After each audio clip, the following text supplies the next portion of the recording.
Ahojte všetci, ahojte, zdravím ťa, som tu opäť ja, Anička. No neviem ako ty, ale ja som zvedavá. Ja som veľmi zvedavá na druhú časť tejto klopkacej metódy, ktorú nám predstavila minulé Janka Janíková. A dnes sme ešte hotoví, však sme si povedali, že dneska v tejto časti ideme robiť tú praktickú časť, takže som zvedavá. No ale na chvíľku niečo ku mne. Ako som už spomínala, volám sa Anička, pochádzam z Oravy a už taký dlhší čas žijem v Nemecku, už je to tých 24 rokov, kde mám tu možnosť sprevádzať ľudí pri ich vývoji vnútornom, aby si usporiadali svoje problémy, využili napríklad tiež takéto metódy, ako je klopkacia metóda. No, tak tu hneď vedľa mňa sedí Janka. Ešte predtým, ako začneme, tak by som chcela troška zrekapitulovať, čo sme robili v predošlej časti. Sme si vysvetlili metódu techniky MET, čo je klopkacia technika, kde si poklepkávaním akupunktúrnych bodov na tele znižuješ nepríjemné pocity, alebo emócie sa to tiež dá nazvať. Takže ale chcem ešte tu opäť privítať Janku. Ahoj Janka. Ahojte všetci, teším sa. My sme si slúbili v minulej časti, že dneska ideme klopkať. Tak, môžeš nám Janka povedať ešte raz, čo to klopkanie, ten úder u nás všetko vyvoláva? Tak ako som už spomínala minulé, táto klopkacia technika je forma akupresúry, niečo ako akupunktúra, ale bez ihličiek, teda len s tými našimi prstíkmi, s tými končekmi prstíkov. Čo to vyvoláva? No, snažím sa to naozaj povedať veľmi, veľmi jednoducho, aby naozaj každý pochopil. Takže my preklopkávame tieto akupunktúrne body, ktoré sú spojené s určitými meridiánmi. Každý meridián, to sú také energetické kanáliky, a každý meridián je spojený s určitým orgánom a plus tento orgán s určitou emóciou, s určitým pocitom. Toto vychádza z tradičnej čínskej medicíny. Takže čo sa tam presne deje je to, že stimuláciou alebo preklopkávaním týchto bodov my rozprúdime tú energiu, ktorá tam je zaseknutá. To znamená, zaseknutá energia rovná sa strach, alebo zaseknutá energia rovná sa hnev, alebo nejaký tento pocit, nepríjemný pocit. A my, keď preklopkáme tento akupunktúrny bod, tak aktivujeme časť nášho mozgu, parasympatikus, a to by bolo teraz asi moc na dlho, ale v každom prípade sa začína rozvíriť tá energia. Predstavte si rieku, ktorá zrazu má v sebe kamene a nemôže tak pretekať, ako by chcela.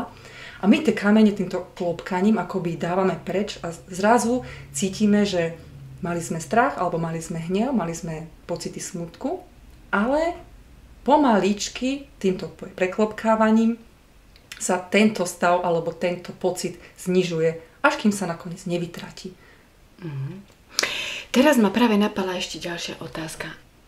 Ty si hovorila, že je to všetko spojené, tie meridiány sú spojené aj s časťami tela. To znamená, že ja ak mám problém so žlčníkom, kde môže byť ten hnev, tak ja v podstate si tým preklepkávaním, tým klopkaním môžem ten hnev z toho žlčníka, ktorý ma bolí, alebo mám tam dokonca aj kamene, určitým spôsobom aj zmierniť. Určite.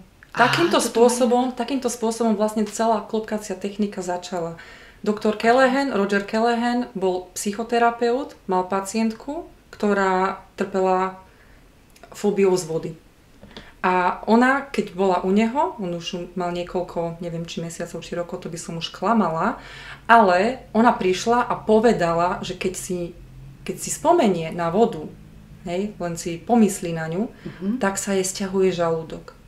A jeho napadlo, že no tak plus teda čo robil, tá rozhovorová terapia, neviem ako sa to presne volalo, tak jeho napadlo, že no tak keď žalúdok sa ti sťahuje, no tak klopkaj na žalúdkový meridian, ktorý sa nachádza hneď pod okom, ako vidíte na obrázku. To je ten tretí bodík. Tretí bodík. No. A ona začala klopkať, rozprávať ďalej a za 5 minút vyskočila a hovorí: Pán pán doktor, ono je to preč. A on zrazu pochopil, že čo sa tu deje? Niečo sa tu udialo a začal to študovať hlbšie a hlbšie. Vytvoril svoju techniku, z ktorej bola vytvorená ďalšia technika, najskôr sa to volalo Toad Field Therapy. To bola prvá, potom prišlo EFT, Emotional Freedom Technique, ktorý priniesol Gary Craig a potom z toho ešte bola ďalšia odnož, alebo teda ďalšie odvetvie MAT. Takže áno, ako hovoríš, keď problém so žlčníkom, tak je tu tá možnosť, že naozaj budem klopkať na ten žlčníkový meridián, ktorý je mimochodom vedľa oka, to je ten druhý bodík, tak môžeme si aj potom povedať, ktoré, tak že sa tam naozaj zmierni. Vždy treba ale aj ten pocit. Naozaj v našej MAT terapii tam dáme ten pocit, lebo naozaj veľakrát na tých orgánoch máme nejaké emócie uložené a preto tam nejaký problémik sa ukazuje. Toto nevidia väčšinou títo lekári, pretože sa o tom nerozpráva. Tam sa to rieši na tej fyzickej úrovni. Tam vzniknú vlastne tie blokády. Tak. A tým, čiže blokáda to znamená... Áno, a potom aj na tom orgáne. Áno, a tým ten pádom, sa manifestuje, ten sa už potom fyzične... Áno, už tým pádom sú tam tie bolesti a už tam nedostáva tú energiu. Áno. Nie je tam ten prietok. Presne tak. No zaujímavé, dobre, ďakujem ti. No to je super. Úplne, zase som sa niečo naučila. Som rada. Tak, môžeš nám treba ešte aj povedať zážitok, kedy si ty videla, čo všetko táto metóda môže u človeka vyvolať alebo zmeniť. Napríklad. Z tvojho života, keby si nám niečo povedala. Tak tých zážitkov je neurekom, ako naozaj vybrať teraz niečo najsilnejšie, je pre mňa dosť ťažké, ako ja s tým už pracujem 7 rokov, 4 boli len také, že to vzdelávanie sa, ale keďže stále s tým pracujem so sebou, každý deň s tým pracujem, dá sa povedať. Keď cítim, že niečoho by som mala mať strach, alebo proste, že mi je niečo nepríjemné. No určite, čo ma teraz hneď napadlo, bolo, že ako som sa vôbec k tomu dostala, to znamená tento zážitok, lebo ten ma, vlastne preto som aj začala sa zaujímať o túto techniku, lebo to bolo hneď na tom prvom dni na tom seminári, ktorý som zažila. A to bolo prvá pol hodina. To bolo úžasné. Takže v krátkosti predstavte si miestnosť, kde je 20 ľudí a sedia v takom polkruhu. Vpredu stojí náš učiteľ alebo referent, ktorý tento diplomovaný psychológ, pán Franke, Rainer Franke sa volá, kto by si ho chcel vygoogliť. A on nám, najskôr sme spravili také uvítanie a rozpráva, čo to vlastne je. A mali sme sa predstaviť a plus pomenovať, prečo sme tam. A postaví sa jedna kolegyňka, ona sa naozaj potom stala mojou kolegyňkou, tak ona sa postavila a povedala, ja som je svoje meno a mám taký a taký problém. A ako začala o tom probléme rozprávať, zrazu začali tiecť slzy. Takže stojí tam, hovorí o probléme, plače a začína sa triasť. Fú, tak to už som cítila, že aké napätie, že čo sa teraz bude diať. A on úplne v kľude, OK, v poriadku, poď ku mne teda a budeme klopkať. A pokladá jej otázky a klopkajú. A ona už plače viac a viac. Ona naozaj sa ponára do toho pocitu, on ju sprevádza veľmi kľudne, v pokoji. Skrátim to, 15 minút. Anička, 15 minút a tá žena tam stojí, ona sa usmieva, je stabilná a je proste žiari. A ja kúkam, že no to, tak to bol prevrat, to bola revolúcia v mojom živote. Že ja sa dívam, že žena, ktorá predtým nevedela, sa zajakávala hlas, to bolo, že vieš, také. Ten strach. Áno. A teraz zrazu tam stojí, usmieva sa. On jej hovorí, no keď teraz si pomyslíš na ten svoj problém, tak čo cítiš? Ona len kýva plecami. Že nevie. A usmieva sa. Krásne. A on jej hovorí, no si vedomá, že sa usmievaš? A ona, Ona nevedela k tomu nič povedať. Tak si sadla, tak sama bola iritovaná, že čo sa dialo. No a ja som úplne také, že oči... Ja som skoro na nástenke som ich mala celý deň, že to čo sa teraz stalo? Toto keď je možné za 15 minút, hej, tak čo potom je ešte všetko možné? Tam sa ti otvoria tie dvere. Úžasné. A zistíš vlastne, že ako nový život v podstate, nové možnosti. Ale hlavne tá energia z nej, ktorú som videla, ten pokoj, tá pohoda, tá neutralita, no normálne mi teraz mám zimomriavky. A ja som mala zimomriavky. Lebo to bolo, úžasné. Proste tak tento zážitok, ako naozaj ich mám veľa, ale toto bol taký prvý fascinujúci, ktorý ma, a vtedy som si povedala, ja idem do toho. Akože som si povedala, ja chcem literatúru, ja chcem vedieť, čo je za tým, štúdie som si pozerala, všetko som chcela pochopiť a teda hlavne aj prežiť, lebo naozaj na začiatku ja som bola typický občan, ktorý necíti. Ktorý absolútne sa od svojich emócií oddialuje, lebo sú nepríjemné. No, to je pravda. Takže vtedy máme také tie typické riešenia naše, že ideme športovať, alebo ideme niektorát papá, niektorát zapíja alkoholom, niektorát, neviem, každý má inú stratégiu, aby sa nemusel do tohoto ponoriť, lenže oni bohužiaľ prídu. Niekedy predtým, ako ideme spať, niekedy predtým, ako v takých tých konfliktných situáciách. Takže toto môžem povedať k tomu zážitku. Zaujímavé. No to muselo byť dosť emočné. Aj musím uznať. Určite. Dobre, my sme si povedali, že ideme klopkať. Tak ja som si predstavila možnosť, že si aj pred chvíľkou spomenula, že neviem zaspať. Hej? Neviem spať. Aha. Môžem si to vyklopkať, aby sa mi dalo spať. No, toto je taká trošku zložitejšia tematika. To není len tak, že za 5 minút a bude dobre, hej? Lebo ja potrebujem k nejakému problému, ktorý ťa teraz trápi, pocit. Ako potrebujem ten pocit pomenovať. Znamená, že dobre, tak neviem spať. Čo? Mám z toho strach? Asi nie, hej? Cítim pocity viny? Hej? Tiež to tam nejako nepasuje.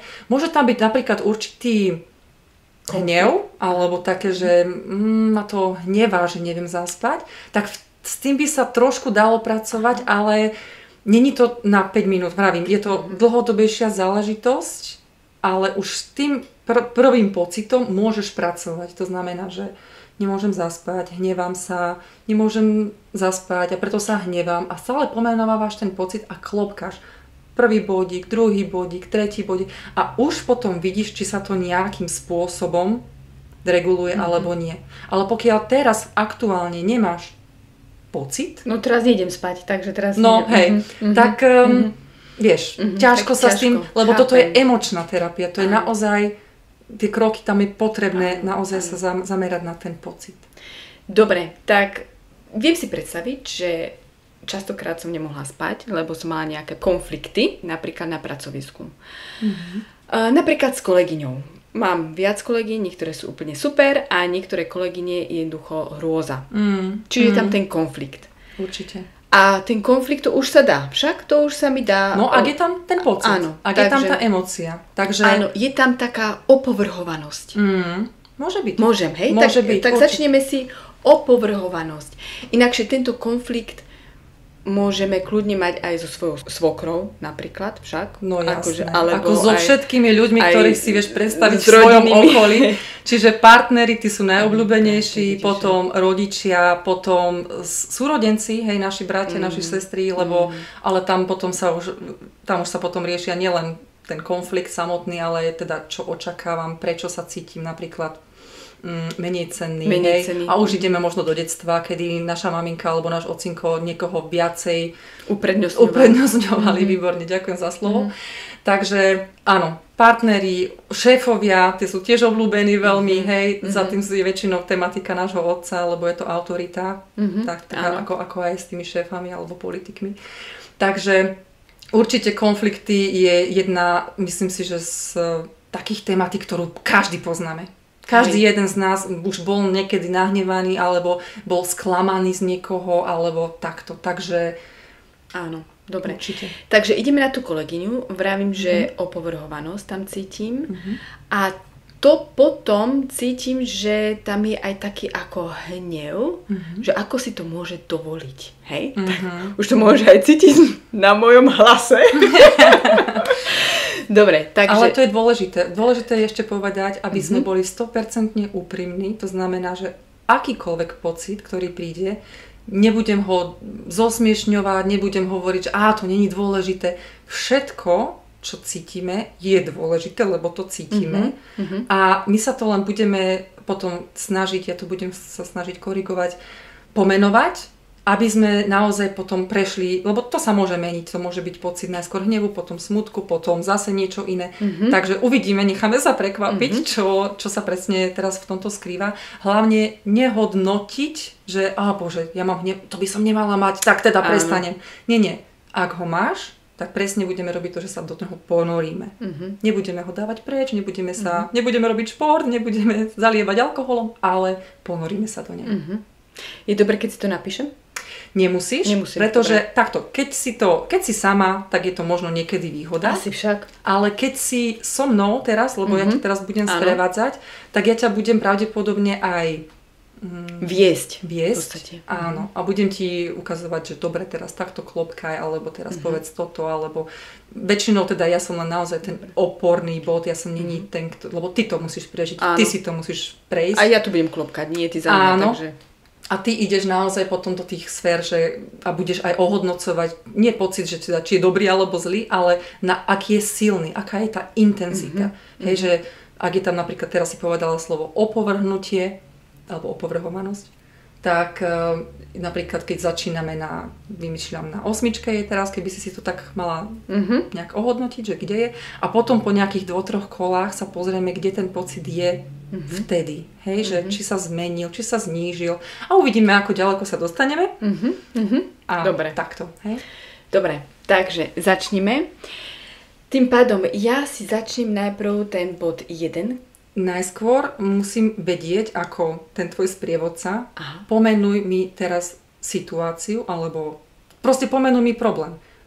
Predstav si, že si prišla ku mne, teraz niečo odo mňa chceš, hej? Ty chceš pravdepodobne nejaký problém vyriešiť, nejaký konflikt, ako teraz si povedala na pracovisku. A ja potrebujem vedieť, čo sa približne deje, prečo ťa táto kolegyňa hnevá. Tu musíš aj vedieť, že čo mi presne spravila? Nie, no, bolo by to výhodné, hej, keď ťa sprevádzam, ale ako dôležité je, lebo ja to potom viem lepšie viesť. Ja to viem pomenovať lepšie, hej. Chápem, ale napríklad predstav si, že ja som doma a ja večer cítim túto opovrhovanosť ešte u seba. Áno. To znamená, že ja ju chcem dať preč. Rozumiem. Áno. Keď to robíš sama, tak vtedy ty vieš, čo sa ti stalo. Ty vieš, čo ti urobil. Áno. Ty si v tom príbehu už, hej?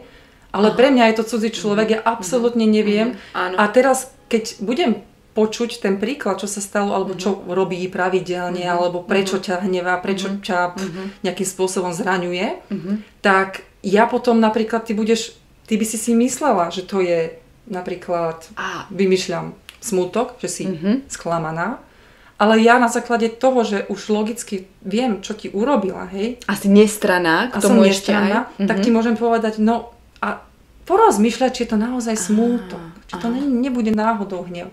A ja ti to tam len vlastne vložím ako možnosť. A ty už si vyberáš, ty už povieš áno alebo nie. Hej? Ale preto je to dôležité v tomto settingu. Hej? Môžeme si potom spraviť ešte nejaký taký jednoduchší prípad, kedy to nejde o konflikt. Vtedy vlastne budeme naozaj len môcť rozprávať o tom, že napríklad ten strach, to je také individuálne. Tam už to nie je o niečo, čo sa stalo, ale niečo, čo ešte len v mojich predstavách sa deje. Áno. Takže to si môžeme potom ešte prebehnúť. Ale tento príklad... Takže tento príklad, kolegyňa, cítim opovrhovanosť, pretože keď sa so mnou rozpráva, tak sa nepozerá sa do očí, ale pozerá sa na moje nohy, prechádza z nôh až hore a potom z hora do dola a takto si ma stále ako preskenuje v podstate. Čo je pre mňa veľmi nepríjemné, keď sa s niekým rozprávam. Áno. Aj keď to je len 2-3 minúty, to mi stačí. Jednoducho, keď sa s niekým rozprávam, tak sa rozprávam na úrovni a nie, že ten druhý sa pozerá hore, dole. Tak to je taká opovrhovanosť. Mi to ukazuje, akože čo ty tu vlastne chceš. To u mňa vyvoláva tento pocit. Áno. Takže tam máme ale trošku ešte aj tú interpretáciu, že čo ty tu vlastne chceš. Hej, že to je napríklad pre mňa veľmi dôležitá informácia. Preto sa ťa aj pýtam, že čo sa tam deje. Plus tam bude pravdepodobne ešte aj iné situácie, pravdepodobne aj nejaké možno jej výroky, ktoré ťa vedia zneistiť alebo niečo podobné. Dobre, vyskúšame proste teraz len s touto opovrhovanosťou pracovať alebo teda s tým aktuálnym pocitom. Takže ťa len tak na chvíľočku poprosím, zavri oči. Vcíť sa do tej situácie, hej, že ona tam teraz je a čo presne robí, hej, s tými očami a toto celé, ako si to vysvetlila. Áno, už a to mám. cíť, teraz sa zameraj na ten naozaj skutočný pocit v tvojom tele. Hej? Ja ho cítim v hrdle a cítim tam veľkú energiu. A teraz spomenuj, čo to približne je. Či to snaž sa teraz, v tejto chvíli, v tomto momente pomenovať, čo tam je, keď myslíš na túto ženu. V tom hrdle? Áno. V tom hrdle cítim... Aký pocit? No, je to pocit aj hnevu. Je tam ten hnev, ako si to môže také čo si dovoliť. A ten pocit v tom krku je taký, moment, musím porozmýšľať, nie je až taký štiplavý, ale aj tak je bolestivý. Je bolestivý. Ako keby tam bola taká hrča, ktorá tam v podstate je a cítim tú hrču. Hej. V poriadku. Ale pomenovali sme, že teraz aktuálne je tam hnev. Áno. Dobre. Hej. Tak s týmto pocitom môžeme začať pracovať. Teraz už môžeš otvoriť oči, lebo cítiš ten hnev v sebe. Áno. A predstavuješ si vlastne, spájaš sa s myšlienkami s ňou, hej? Áno. Dobre, tak môžeme začať. Prvý bodík, začneme klopkať. Môžeš tuto na začiatku obočia. Na začiatku obočia. Áno. Pravého alebo ľavého? To je, na tom nezáleží. Okay. Je jedno s ktorou rukou, je jedno s koľkými prstíkmi a je jedno, či ľava alebo pravá strana. Hej? A pomenovávaš tú vetičku. Môj hnev. Pretože má moja kolegyňa. A doplníš. Lebo to musí byť tvoja... Skenuje ma furt. Napríklad. Pretože ma moja kolegyňa skenuje. Môj hnev, pretože ma moja kolegyňa skenuje. Ďalší bodík. To je tam pri oku, medzi spánkom a okom vlastne však. Áno, môj hnev, že ma moja kolegyňa skenuje. Môj hnev, že ma moja kolegyňa skenuje. A zase ideme na ďalší bodík, pod okom, na tú kostičku. Áno, tú kostičku. Takže môj hnev, pretože ma moja kolegyňa skenuje. Môj hnev, pretože ma moja kolegyňa skenuje. Áno. A ideme pod nos. Takže môj hnev, pretože ma moja kolegyňa skenuje. Môj hnev, pretože ma moja kolegyňa skenuje. A ja klopkám stále. Klopkáš stále musíš si počas toho klopkania a počas toho rozprávania si dovoliť zmeniť tú vetičku, ak sa naozaj niečo mení. Čiže môže sa zmeniť pocit, ale môže sa zmeniť aj ten koniec tej vety. Že prečo sa ešte hnevám? Čo ešte ma také vytáča? Čo ešte? Hej? A zrazu sa zmení. Môj hnev, že si také, čo si môže dovoliť. Môj hnev, že si také, čo si môže dovoliť. Áno, výborne. A ideme ďalej. Ideme na kľúčnú kosť, alebo teda na obličkový meridian, na tieto dva bodíky. Na tie dva body, dobre. A robím to ukazovákom a palcom? Alebo... Môžeš. Niektorí ľudia používajú naozaj celú ruku, všetky prsty, ako ja, takto. No, nedá sa mi to inak ukázať. Takže celé prsty a niekto naozaj ide len 2 prstami. Ja vždycky poviem, čím viacej prstíkov, tým lepšie, lebo tam máš tie meridiány, zakončenie tých meridiánov. Tak sa zase spojíš a povieš si, čo ešte. Môj hnev, že si tá kolegyňa môže také, čo si dovoliť. Že ma takto skenuje. To je úplne ako keby... A teraz rozprávam ešte ďalej, hej, čo cítim. A hlavne ten hnev treba precítiť. Hlavne do tejto energie... Tá drzosť, že aká je drzá. Normálne má to hneva, že je taká drzá. Áno. No a teraz si to menuje, ešte stále som pri tej hrudi. A tam budeme najdlhšie. A teraz ešte stále asi to menujem. Áno, takže stále, teraz si zase zopakuj. Môj hnev, pretože ma kolegyňa skenuje, že je taká drzá, že si to môže dovoliť. Mňa ako človeka takto skenovať, nerozprávať sa so mňou na normálnej úrovni. Môj hnev. Tak. Výborne. Už sa musím smiať, sorry. Toto je práve jedna z tých našich obranných mechanizmov, že napriek tomu, že cítime hnev, sa smejeme. Aha. Je to totálne Je to tak blízko však? Je to vlastne, nám to robí tá psychika, hej, aby sme ten hnev necítili. Ale vlastne ja som tu na to, aby som ťa do toho ešte hlbšie ponorila. Takže sa snažím ťa na to upozorniť, že dávaj pozor na to, alebo zvedom si, že napriek tomu, že cítiš hnev, sa usmievaš. To znamená, že tvoj mechanizmus obranný, čo si sa naučila ako dieťa, bohužiaľ, je ten, že sa usmievaš a je to absolútne neadekvátne tomu hnevu, tej situácii. Čiže ty s tvojim úsmevom ten hnev dávaš preč. Ale to neznamená, že on ide preč, ty ho len zase potláčaš. To je pravda. Takže na toto som ťa musela upozorniť. Toto napríklad samotný človek, keď je sám so sebou, si to neuvedomí. Neuvedomí si to, hej. Ale väčšinou, keď tam je naozajstný hnev, tak tam ani nepríde ten úsmev. Keď si pred niekým, tak to tam väčšinou vie prísť, hej. Čiže teraz, keď som pred tebou, možno, že? Ale neznamená to, že keď tam príde úsmev, že je koniec?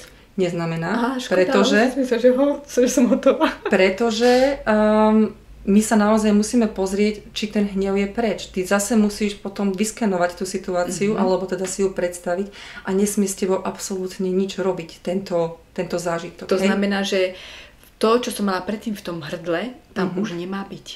Tak. A potom toto je najlepší, to povie, indikátor. Áno, indikátor. Dobre, indikátor, hej, že zrazu to, čo tam bolo na začiatku pri predstave na tú kolegyňku, zrazu sa to zmenilo aj v tom fyzickom tele, ale hlavne, že ten hnev, tá energia, ktorú som mala, zrazu ja ju tam necítim. Ja si na ňu spomeniem, na tú kolegyňu a so mnou nič nerobí. Toto je ideálny stav.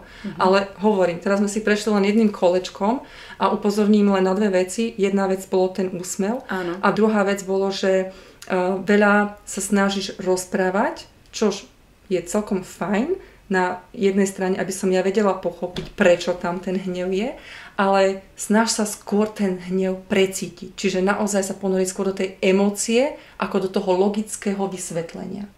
Rozumieš? Zaujímavé, dobre. Lebo to je zase ďalšia stratégia, že keď rozprávame o niečom, necítime. Aha. Vieš? Vidíš to? Takže, áno. Ja viem, že to není jednoduché, ale preto to teraz riešime takýmto spôsobom, lebo toto tam všetko vyskakuje. To je presne to, čo sme sa učili už od malička, že toto nechcem cítiť. A preto radšej o tom rozprávam intelektuálne, racionálne, alebo sa usmievam a poviem, tak ja už som odpustila, ale nie je to tak. Dobre, ideme spraviť ešte druhé kolo? Jasné. Aby sme potom vedeli. To znamená, druhé kolo. Aby poslucháč vedel, to znamená, ja som spravila to prvé kolo, teraz začnem to druhé, s tým, že ešte stále mám ten hnev. Čiže ešte stále ho cítim. Preto idem robiť druhé kolo. Výborne. Dobre. Teraz spravíme ešte taký schodík vyššie. To znamená, že nebudeš všeobecne klopkať môj hnev, lebo moja kolegyňa, ale ty si predstavíš, že tá kolegyňa je tu, v tejto miestnosti a ty ju pomenuješ. To znamená, ona má nejaké meno, pravdepodobne. Vieš mi povedať meno? Zdenka. Dobre. Tak proste povieš môj hnev na teba, Zdenka, že ma takto skenuješ. Priamo. Aha. Vieš? Aha. Dobre, takže ideme na ďalšie kolečko. Teraz predstav si túto Zdenku. Áno. No, takže začíname na začiatku obočia zase a povieme si môj hnev. Môj hnev. Na teba, Zdenka. Na teba, Zdenka, že ma stále skenuješ. Môj hnev na teba, Zdenka, lebo ma stále skenuješ. A ďalší bodík. Čiže vedľa oka. Vedľa oka. Áno. Môj hnev, Zdenka, že ma stále skenuješ. Môj hnev, Zdenka, že ma stále skenuješ. Dobre. Potom pod oko. Pod oko. Ideme. Môj hnev, Zdenka, že ma stále skenuješ. Môj hnev, Zdenka, že ma stále skenuješ. A ponor sa do toho hnevu. Hej, a snaž sa akoby zdefinovať, čo tam ešte je, prečo je tam ten hnev, čo sa tam deje. Môj hnev, Zdenka, že ma stále skenuje, že si drzá, ako si to môžeš dovoliť. Absolútne si drzá. Ďalej, dobre. Pod nosom. Môj hnev na teba, Zdenka. Môj hnev na teba, Zdenka, že si taká drzá, si dovoluješ ma skenovať, keď sa s tebou rozprávam. A ďalej, pod na brade. na brade, môj hnev Zdenka. A skús povedať Zdena, lebo naozaj... Vidíš, Zdenisko. Áno. Moje hnev Zdenisko. Áno. Že ma skenuješ, keď sa s tebou rozprávam. Áno. Môj hnev, som na teba nahnevaná, ja ho cítim. Ale vieš čo, už ho necítim. Zistiť, či je tam hnev alebo zlosť. Lebo niekedy aj takáto maličkosť nám vie tú energiu ešte zväčšiť. Hej? Hnev a zlosť. Moja zlosť na teba, Zdena, že ma takto skenuješ. Moja zlosť, Zdena, na teba, že ma takto skenuješ. A zase sa usmievaš. No. Ja len hovorím, že toto je treba naozaj brať vážne. Lebo keď ma niečo hneva, tak to má nejaké opodstatnenie. No. Čiže predstavím si ju, že tu sedí. Ja si ju radšej nechcem predstaviť. No a o to presne ide. Áno. Vieš? Že ideme do toho pocitu hlbšie a hlbšie. Super. A takýmto spôsobom sa vlastne spravíme potom ešte tretie kolečko a tak ďalej. Teraz dobre, bola si tuto, hej? Tu som bola, hej. Áno, vydaš tam ešte chvíľočku pod tou kľúčnou kosťou. Klopkaj a naozaj sa ponor ešte raz do toho pocitu. Aká je drzá. No úplne je drzá, ako si môže také čosi dovoliť. A precíť, že či sa s tým hnevom niečo robí, alebo prišiel možno nejaký iný pocit, alebo čokoľvek, nejaká iná emócia, alebo je to tam stále také intenzívne, taká tá hrča v krku. Takže tá hrča v krku v podstate je už malinká, ale ešte ju cítim, vieš kde, približne tam, kde je ten ohryzok, tak tam ju cítim. Hej. Dobre, výborne. Tak spravíme si ešte teraz tretie kolečko. Áno, a spravíme si teraz tým, že ty sa naozaj si ju predstavíš, tú Zdenu, tu v miestnosti. Naozaj sa jej budeš dívať do očí. Dobre, ja už ju mám zafixovanú. Výborne. Dobre, tam je. Áno. A teraz ideme ešte tretie kolečko a ty už budeš len opakovať tú vetičku. A keď sa niečo zmení, tak v pohode zmeníš. Povieš môj hnev, moja zlosť. Dobre. A Dobre. Dívaj sa na ňu a hlavne si všímaj, či sa s tým pocitom niečo deje. Či sa zmenšuje, či sa zväčšuje, či sa tam niečo deje. Hej? Dobre. Takže Zdena je tu. Áno, ja ju tam vidím. Dobre. A teraz ideme od začiatku. Zase prvý bodík, druhý, tretí, štvrtý, piatý, šiestý. Dobre, takže čo tu musím rozprávať? Že som aj zabudla, čo musím rozprávať. No, môj hnev. Takto najskôr je dôležité. Cítiš ešte stále ten hnev? Ja tam cítim tú guličku. Dobre. A je to stále hnev, alebo je tam niečo iné? Chce to upozorniť na tú Zdenu, ale je tam tak, mne to vadí. To znamená, že ona mi asi môže ako človek ešte stále vadí. No, samozrejme. No, takže... tak je tam, no ale ako poviem, že ten pocit, že mi vadí? No, to nie je hnev. Je to aj pocit, že mi vadí. No, jednoducho mi vadí tá žena. No, ale väčšinou ti vadí prečo? Pretože niečo robí. Áno, no lebo, hej. Áno, ak si pravila, lebo ma skenuje. Áno, lebo je drzá v podstate a mi to vadí. To vadí. Tak, no. Teraz sa na ňu budeš pozerať. Áno, pozerám sa celý čas na ňu. Tak, a ideme od začiatku. Zase povieme, môj hnev na teba, Zdena. Môj hnev na teba, Zdena, že ma stále skenuješ. Môj hnev na teba, Zdena, že ma stále skenuješ. Ďalší bod. Vedľa oka. Môj hnev, Zdena, na teba, že ma stále skenuješ a mi zapričinuješ, že cítim tú bodku v krku. Teda, áno. Tak. Ďalší bod. Ďalší bod, áno. Môj hnev, Zdena, na to, že ma stále skenuješ a mi to zapričinuje, že cítim nepríjemnosti v krku. Ďalší bod pod nosom? Pod nosom. Môj hnev, Zdena, že ma stále skenuješ a mi to zapričinuje a cítim sa nepríjemne. Ďalší bod?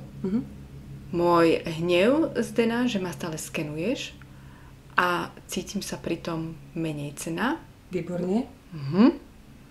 A teraz ideme na kľúčnú kosť. Teraz ideme pod kľúčnú kosť, áno. Môj hnev. Môj hnev, Zdena, že ma stále skenuješ. A vyvolávaš u mňa pocit. A vyvolávaš u mňa pocit menej cennosti. Hej, a nemáš na to dôvod. Presne. A opäť môj hnev. A môj hnev. Zdena, že ma stále skenuješ a stále si klopkám. A že si taká drzá ku mne. Tým, že ma stále skenuješ. A Tak. teraz sa na ňu dívaj, klopkaj ďalej pod kľúčnou kosťou a povedz, môj pocit menej cennosti. Môj pocit menej cennosti. Keď ma takto skenuješ. Keď ma takto skenuješ. Môj pocit menej cennosti, keď ma takto skenuješ. Môj pocit menej cennosti, keď ma takto skenuješ. Môj pocit menej cennosti. Môj pocit menej cennosti, keď ma takto skenuješ. A môj hnev alebo moja zlosť. A moja zlosť. Že ma takto skenuješ. Že ma takto skenuješ. Deje sa niečo? Snaž sa teraz precítiť. Už tam nemám. Ja tam už nemám tú bodku. Tá bodka odišla. Si istá? Počkaj. Tá bodka tam už nie je. Pri tom ohrisku, čo bolo na konci. Tá už tam nie je. Už je preč. Dobre. A teraz, keď sa pozeráš, pozri sa znovu teraz na tú sa pozriem na tú zdenu. Áno. A pomenuj, čo teda cítiš. Čo je tam teraz, aktuálne? Vieš čo, no, môže to znieť čudne, ale ja tu cítim skôr na hrudi, skôr mier. Ja tam cítim mier. Určite? Ja tam cítim mier. Tuto, na hrudi. Už dlho som necítila mier. Akože preciťovanie mier. To je dosť? Hej, cítim tam mier. Tak to je momentálne, zaujímavé. áno. Takže môžeš povedať, alebo teda dosvedčiť, že teda neviem, teda ja osobne teraz, lebo ja som zvyknutá pracovať dlhšie, ale nie som si istá, či je to 100% vymazané. Ja len chcem k tomu povedať, či si uvedomila, alebo či si pocítila rozdiel, keď sme prvýkrát spomenuli na zdenu, a keď to pocítiš alebo precítiš teraz. Áno, je tam ten rozdiel. Vysvetlí mi aký? Je tam ľahkosť, ja tam cítim tú ľahkosť a je tam také, vravím, ten mier je taký blážny. Výborne. Tak to tam cítim. Výborne. Ďakujem ti, Janka. No není za čo, veľmi ma to teší. Ale musím uznať, že je to práca, to není len tak. No, to je skutočne práca. Je to tak. A to je dosť možné, že teraz sme sa pozerali na aktuálnu situáciu so Zdenou, pretože ako tvoja kolegyňa ťa nejakým spôsobom vytáča, hej, ale je dosť možné, že keby sme sa ponorili ešte do ďalších krokov, ktoré už dneska určite nestihneme, že by sme sa museli pozerať na ten pocit menej cennosti. Aj to môže byť. To znamená, kde vznikol, hej, lebo pravdepodobne tá situácia sa ti ukazuje ako zrkadlo, ako si to pekne pomenovala, lebo už si niečo podobné zažila od niekoho iného. Áno. A mohla to byť maminka, mohlo to byť ocinko, väčšinou tam sa naozaj vracame ku tým rodičom, alebo to mohla byť učiteľka v škole, alebo nejaký... Učiteľia určite. No, napríklad. A tam už by sme sa pozerali naozaj trošku do tej minulosti. A tam už by sme spracovávali túto pôvodnú situáciu, to už by bola, to je ďalší tretí krok, a tam už by sme naozaj toto museli spracovať, vymazať, vyčistiť a vtedy v tom prípade už táto Zdena je jedno, čo bude robiť v svojom živote. Ty sa na ňu budeš pozerať, ty si v kľude, ty si v mieri, ty si v neutralite a tebe absolútne nevadí. Super. Takže musím uznať, že je to, na jednej strane je to ľahké, ale na druhej strane skutočne darmo. Keď nič nerobíš, tak nemáš jeden výsledok. Výborné. A toto je jediná možnosť, čo môžem tiež robiť vtedy, keď sa na to cítim. To znamená, keď cítim, že môj fyzický stav je v poriadku, aj keď cítim ten hnev, ale trebárs napríklad deti sú v posteli, alebo mám dovolenku, alebo skoro ráno. Jednoducho môžem si to sama určiť ten čas, kedy si to spravím. Určite. Ja odporúčam naozaj ako profilakčne spraviť 30 minút napríklad denne si vyčleniť len pre seba a sama seba sa spýtať, no tak ako sa máš dneska, Anička? Hej, je ti dobré, je ti zlé, alebo čo ťa trápi, kde sú tvoje myšlienky a tak. A keď tam vieš nájsť niečo, čo nie je úplne príjemné, tak si môžeš sadnúť, vyčleníš si ten svoj čas a začneš klopkať a povieš si, no tak dobre, tak včera ma nahnevala kolegyňa, alebo mám strach z toho, čo bude zajtra, hej, máme taký veľký projekt v práci a neviem, som neistá, bojím sa toho, hej, čo bude, že to nezvládnem, neviem, no proste všetky tie naše predstavy. A tam už to môžeš naozaj spracovať sama. So strachmi väčšinou ľudia vedia pracovať sami. Už keď je to konfliktná situácia, treba niekedy toho, nazvem, sprievodcu, alebo toho, ktorý ťa naozaj upozorňuje na takéto maličkosti, že zvedom si, že si nahnevaná, ale usmievaš sa. To je stratégia. To je len stratégia, ktorú sme sa my ako deti naučili. Jasné, dobre. Super, ďakujem ti krásne. No není za čo, veľmi No neviem, či máme ešte vlastne na nejaký príklad. Takto, čo by si povedala, veľa ľudí má taký zlozvyk, hej? Napríklad, ja mám taký zlozvyk, že jem horkú čokoládu. Aj ja. Aj ty. Ale to nie je až také, no. A tak ale cítim, že niekedy to nie je dobré, že v podstate by som ju ani nepotrebovala. Hej? Áno, tak. Áno. A je možnosť, že touto metódou to môžem nejako umierniť alebo odstrániť? Určite. Ako naozaj, myslím, že dokonca aj v tej knižke, ktorú som odporúčala v tej češtine, že tam sa jedna celá kapitola venuje len týmto závislostiam, takých v úvodzovkách závislostiam, lebo niekto má čipsy, niekto má kolu, niekto má proste každý niečo iné. A ja hovorím, že ono je to v poriadku, pokiaľ ťa to nejako neobmedzuje. To znamená, že ja neviem, keď máš čokoládu a dáš si denne jednu kocečku, no tak čo, tak proste si dala. Hej. Ale pokiaľ už tam máš naozaj takúto závislosť, že začala som a neviem prestať, hej, že niekto celú ju zožere. Tak vtedy s tým treba niečo robiť, lebo to už nie je také zdravé. Áno? Takže áno, v tomto prípade takisto sa to dá, ale je na to špeciálnejšia technika, kedy tiež klopkáš. Tiež je tam vlastne toto celé, iba že ty naozaj predtým, ako začneš klopkať, ty si jej privoňáš k tej čokoláde. To znamená, ja si čokoládu normálne rozbalím. Privoňáš si a povieš si, tak teraz ako by som najradšej by som ho zažrala. Lebo naozaj títo ľudia nevedia odolať, hej? Ale ja im vtedy poviem, dobre, toto je tiež niekedy lepšie s nejakým sprievodcom, ale vedia to spraviť aj sami. Privoňa a začne moja neuveriteľná chuť na túto čokoládu. Hej? A klopkám, prvý bodík.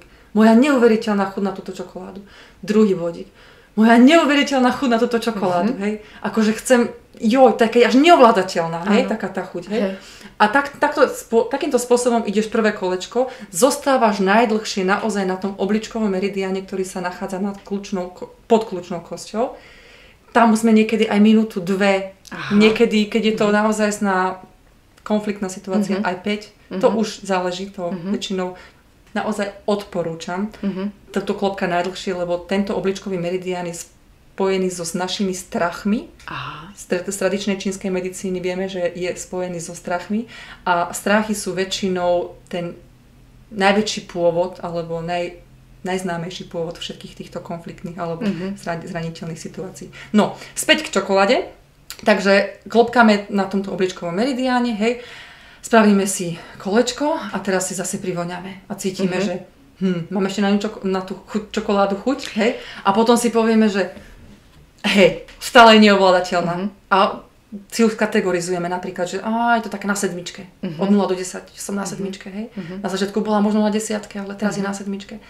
A takýmto spôsobom spravíme druhé kolečko a zase si to ohodnotíme. Zase si privoňame. A jak je tam stále tá chuť, tak zase ideme ďalšie kolečko. A naozaj sa deje to, že väčšinou už po nejakom 3., 4. kolečku, že zrazu sa to tam začína meniť. Že tá chuť akoby je menšia, až na najlepší spôsob alebo najlepším výsledkom je, keď na konci tú chuť už nemáme.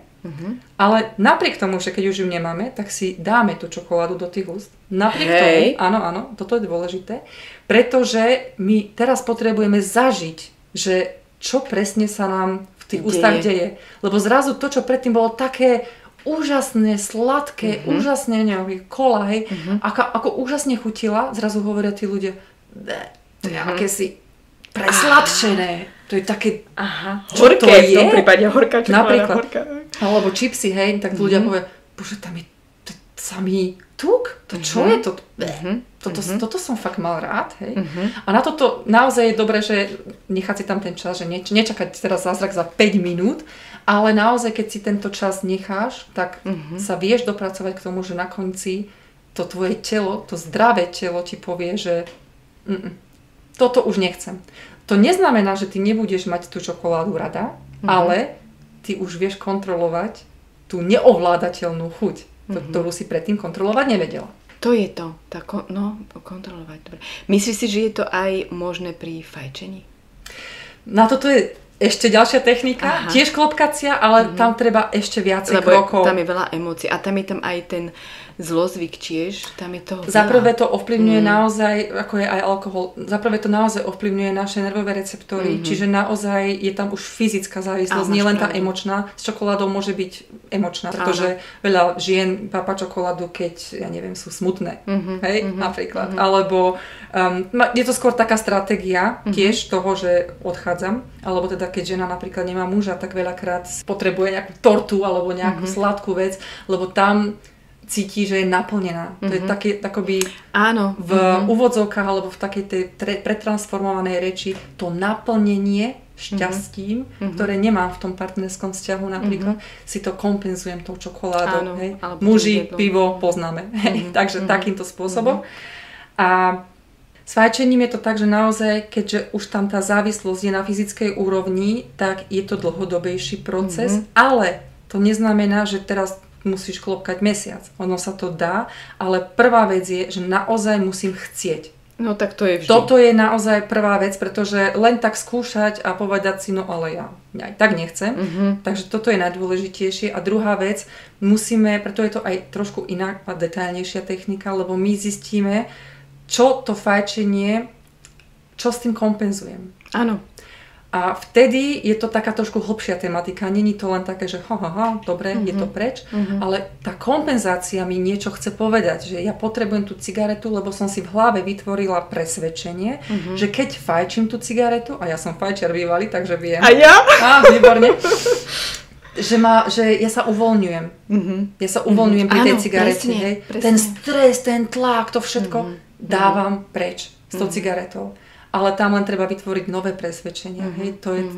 Tam je, tá technika je trošku iná, ale dá sa to. Je to tiež možné. Náš učiteľ nám povedal, on mal na toto tiež semináre, dvojdňové, a povedal na konci, ten, kto chcel, prestal, ten, kto nechcel, neprestal, ale na konci to bolo tak, že tiež museli vyskúšať, nie že ako tú čokoládu, nemuseli si potiahnuť, ale len privoňať. No tak to a oni povedali, to čo je? Ten tabak zrazu smrdí. Predtým ti to voňalo. Toto sa práve stane v tom tele. Takže... Veď v podstate teraz, keď niekto fajčí, tak mi to strašne vadí však. No, napríklad. Lebo som kedysi fajčievala, inakšie by mi to nevadilo až tak. No tak to je. Tiež presne a hovorím, táto technika sa dá naozaj použiť v najrozličnejších situáciách. Hlavne, čo sa týka našich strachov. Vymenujem asi tých 6 emócií, takých najčastejších. Môžeš, super. Toto môže pomôcť aj našim poslucháčom. Definovať, hej. Že keď definujem hlavne najčastejšie strach, potom smútok, potom hnev alebo zlosť. Pre mňa je zlosť lepšie pomenovanie. Potom vina, potom pocity hanby a posledná taká nemoc používaná je rezignácia alebo apatia. To znamená, že tu používame vtedy, keď napríklad máme nejaké ochorenie a už sme rezignovali, už sme to prijali a povedali sme si, že tak ja proste musím mať tieto chronické bolesti. Už to neriešim. A to je nezdravá vec. Ale môžeme to používať naozaj ako keď nás niekto rozčulí, alebo keď máme strach zo skúšky, z nejakého pohovoru, alebo čo bude o týždeň, hej, alebo mám nejakú prednášku, niečo, že nezvládnem, hej. Ale aj telesné symptómy sa dajú takýmto procesom preklopkať, alebo teda znížiť, zmenšiť.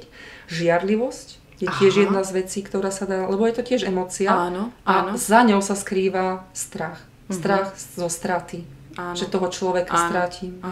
Lebo je to moja celoživotná láska napríklad. Takže naozaj aj na myšlienky, na presvedčenia, hej, že ja nie som dosť dobrá, ja nie som dosť láskyhodná, takéto veci. Čiže toto sa dá tak široko použiť, že hovorím, ja keď som to zažila, tak som začala naozaj už ísť do takých sfér, že som si povedala, ja som si prečistila fakt asi už všetko môjho bývalého, mojich rodičov, moje bývalé kolegyne alebo aktuálne kolegyne, čiže naozaj úžas. Vtedy začínaš aj naozaj naberať na tej sebadôvere, lebo ty cítiš, že ty máš tú moc. Zaprvé si prevzala zodpovednosť za ten problém, ktorý sa deje v tvojom živote. A plus si povieš, Dobre, tak ja ho idem riešiť. Že to nejdem len tak ako, že no tak všetci sú zlí a ja tu som aniel, ale idem to riešiť a poviem si táto zlosť a zrazu zistím, že toto nemusí byť úplne tá pôvodná situácia. Hej. Takže prevezmeš zodpovednosť, kto má zodpovednosť má moc a keď máš moc, tak zrazu prichádzaš k sebavedomiu a aj to vyžaruješ, to sebavedomie. Presne tak. Úplne s tebou súhlasím. Mne sa tiež páčilo ešte, čo si spomenula, hanba, pretože vieme, že hanba je to najnižšie frekventovaná emócia celkovo, ktorá nás môže úplne zničiť. Takže to som krásne, to si mi pripomenula. Ďakujem ti, skutočne super. Tá energia, kto chce, nech si pozrie Hawkinsonovú pyramídu. Tá energia je tak nízka, že už je to skoro na úrovni smrti. Hej? A ideme ďalej, tam už je proste potom vína, potom si tam nejaký smútok, potom je tam nejaký hnev. Hnev je celkom taká, aj keď teda deštrukčný, ale je to taká obranná, normálna reakcia tela. A keď teda není prehnaná, samozrejme, že keď nehádžeme okolo seba pohármi a tak ďalej. Ale už je tam energia, ktorá je naozaj už vibruje trošku. Tá vina, alebo... Áno, hnev môže byť kľudne aj kreatívna. Vieš, niečo z hnevu môžeš, podľa toho, na akom pole asi je, by som povedala. Áno, všetko sa dá riešiť. Všetko sa dá riešiť, dobre.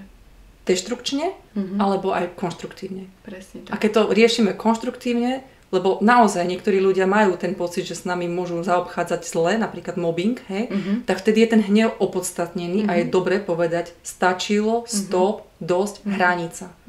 Ale keď to naozaj využívam takým spôsobom, že idem sa vykričať na druhom človeku, tak je to deštrukčný spôsob. Konštruktívne ja to riešim klopkaním. Tak, wow, zaujímavé, veľmi zaujímavé. Ďakujem ti, Janka, ešte raz za to, že si vôbec si našla čas, že si nám to tak krásne vysvetlila. Ja teraz vidím klopkacú metódu z úplne inej stránky. Vôbec som ju tak nechápala a teraz tu mám aspoň, viem si predstaviť, že čo všetko môže spôsobiť, aké pozitívne body, zmeny aj v mojom živote, ale takisto aj po tej fyzickej stránke, ak mám nejaké bolesti. Určite. Tak. No to by bolo asi tak všetko. Ja by som sa s tebou rozlúčila.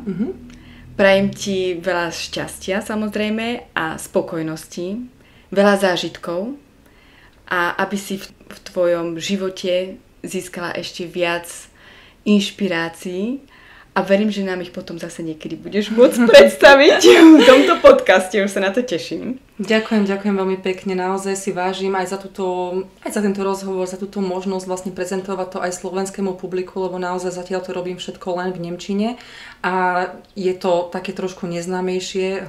Keďže to slovenské publikum nepozná až tak túto terapiu, tak som mala touto cestou možnosť im ju sprístupniť, alebo teda im dať možnosť vidieť aj iné smery, nielen také, ktoré poznáme, alebo ktorú pozná náš systém, v ktorom sme vyrastali.